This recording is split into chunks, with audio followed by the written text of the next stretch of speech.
So let's have a quick history lesson. The year is 1994 and id Software have just unleashed Doom on the world. In 1996 they followed up with Quake, introducing a new game engine and an entirely new setting.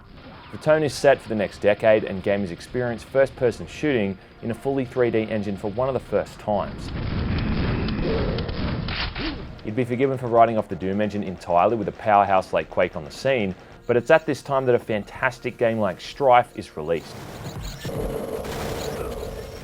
Developed by Rogue Entertainment, who would later develop some map packs for Quake 2, Strife is an incredibly mature, well-written and enjoyable shooting game that gives the player lots of freedom and was way ahead of its time.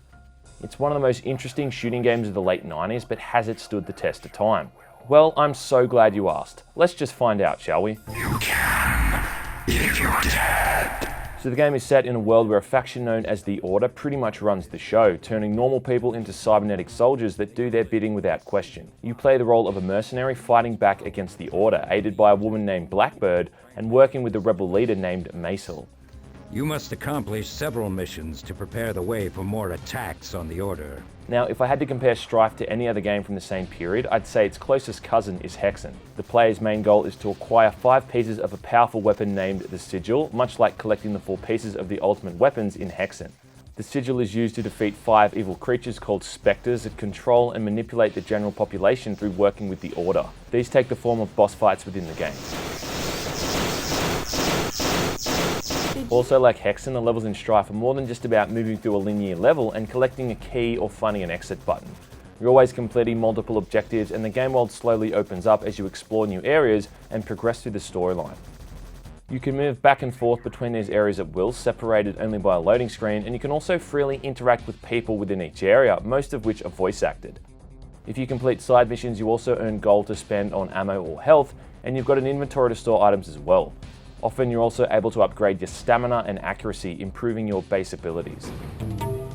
Most of the Order's troops won't attack you in more public areas unless provoked, and later in the game you're also given an officer's uniform, which means you can enter all but the high security areas without being attacked. It's great in the way it gives players the choice to go in guns blazing or take a more subtle approach, a choice which was all but absent in other FPS games at the time. In terms of the stealth though, it's a little bit basic. Your melee weapon is a dagger and one of the few silent ways you can take an enemy down. All you can really do in that regard is just punch an enemy over and over and hope you kill them before they get a shot off. It's a little bit finicky and not all that useful until later in the game when your skills are upgraded enough to make it worthwhile. You're never punished for not being stealthy though, unless you count being attacked by a dozen enemies as punishment, so stealth is never forced on the player. Other weapons are quite unique as well. You've got a crossbow that fires energy bolts and poison arrows, your standard assault rifle type weapon, which is by far the most useful, and then more explosive weapons like a rocket launcher, grenade launcher, and at one point you're even able to craft a flamethrower as well.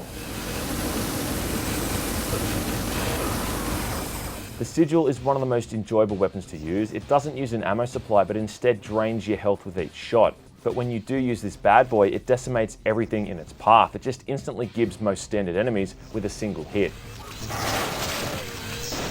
Your standard weapons are still effective though. The rocket launcher kind of becomes the go-to gun in the later half of the game, only due to its damage output and ammo abundance more than anything else, but also because it often is the fastest way to take enemies down. Initially, you only fight the foot soldiers of the Order, which are basically just grunts that do varying amounts of damage, but later on you fight mechanical spiders, drones, large mech suits and other highly lethal robot enemy types that have attacks that can really bring on a world of hurt.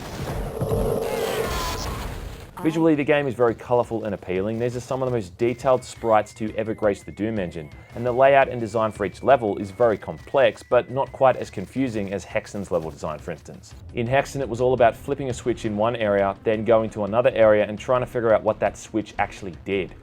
In Strife, objectives are much more straightforward and you're flat out told where and what you need to do by Blackbird at points throughout each mission. You know, go to this place, destroy a large generator, then come back to this place. Simple. Thematically, Strife has something of a futuristic meets medieval vibe, if that makes sense, and a lot of the areas are comprised of castles and fortresses, all of which are large and fun to explore.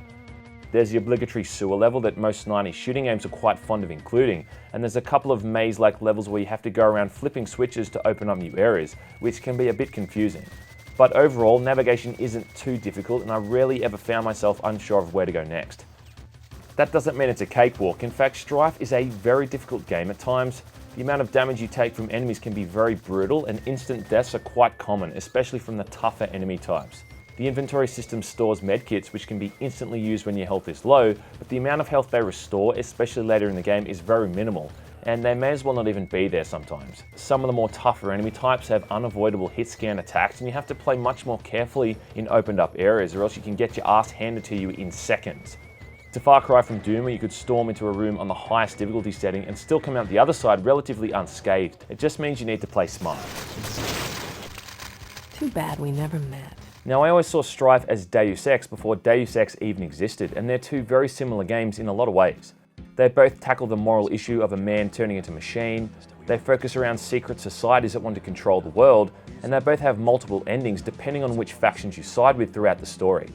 Also, a lot like Deus Ex, the choices you make will affect the rest of the game. For instance, if you kill an NPC in Strife then continue playing, that NPC will remain dead the rest of the game. If you make a decision to side with a certain faction, you're going to have to stick by that decision and deal with the ramifications. It's incredibly sophisticated, considering the majority of other shooting games at the time just gave you the sole responsibility of having to find 1 or 2 keycards in a level. The story has a few plot twists here and there, and it is very engaging stuff overall. The fact that most of the characters you interact with are fully voice acted, I think really helps it in that regard.